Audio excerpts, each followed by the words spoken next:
Video scroll ಮಾಡ್ಬಿಡಿ. ಈ video ಕೊನೆ ತನಕ ನೋಡ್ಬೇಕು. ನಮ್ ಡಿ ಬಾಸ್ ಅಭಿಮಾನಿಗಳು ಎಷ್ಟು ಜನ ಇದ್ದೀರೋ ಪ್ರತಿಯೊಬ್ರು ಈ ವಿಡಿಯೋ ನೋಡ್ಬೇಕು. ಮತ್ತೆ ಆದಷ್ಟು ಶೇರ್ ಮಾಡಿ ಈ ವಿಡಿಯೋ ಅಂತ ಕೇಳ್ಕೊಂತೀನಿ. ನಮ್ ಬಾಸು ಏನ್ ಮಾಡಿದ್ದಾರೆ, ಕರ್ನಾಟಕ ಜನತೆಗೆ ಏನ್ ಮಾಡಿದ್ದಾರೆ, ದಾನ ಏನ್ ಮಾಡಿದ್ದಾರೆ, ಧರ್ಮ ಏನ್ ಮಾಡಿದ್ದಾರೆ, ಪ್ರತಿಯೊಂದು ನಮ್ ಬಾಸ್ ಹೇಳಿದ್ದಾರೆ. ಆ ವಿಡಿಯೋ ಹಾಕ್ತೀನಿ. ಪ್ರತಿಯೊಬ್ರು ನಮ್ ಡಿ ಬಾಸ್ ಅಭಿಮಾನಿಗಳು ಎಲ್ಲರೂ ನೋಡ್ಬೇಕು.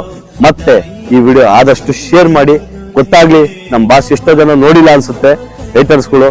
ಪ್ರತಿಯೊಬ್ರು ನೋಡ್ಲಿ ನಮ್ ಬಾಸ್ ಏನ್ ಮಾಡಿದ್ದಾರೆ ಅನ್ಬಿಟ್ಟು.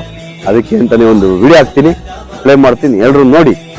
ಮಾಡಿದ್ದ ಹೇಳ್ಕೋಬಾರ್ದು. ನನಗೆ ವರ್ಷಕ್ಕೆ ಅಣ್ಣ, ನಾನು ಹೇಳ್ತಾ ಇದ್ದೀನಿ, ವರ್ಷಕ್ಕೆ ನನಗೆ ಕನಿಷ್ಠ ಪಕ್ಷ 2 ರಿಂದ 2.5 ಕೋಟಿ ರೂಪಾಯಿ ದುಡ್ಡು ಬೇಕಣ್ಣ. LKG ಸ್ಟೂಡೆಂಟ್ ಇಂದ ಹಿಡಿದು ಡಾಕ್ಟರ್ ಸ್ಟೂಡೆಂಟ್ ವರ್ಗು ನಮ್ಮ ಮನೆ ಹತ್ರ ಬರ್ತಾರಣ್ಣ. ಅವ್ರು ನೋಡ್ತೀನಣ್ಣ. ನನ್ನ ಕೈಲಾಗಿದ್ದು ಸಹ ನಾನು ಮಾಡ್ತೀನಣ್ಣ. ಅದು ನನ್ನ ಸ್ವಂತ ದುಡ್ಡಣ್ಣ.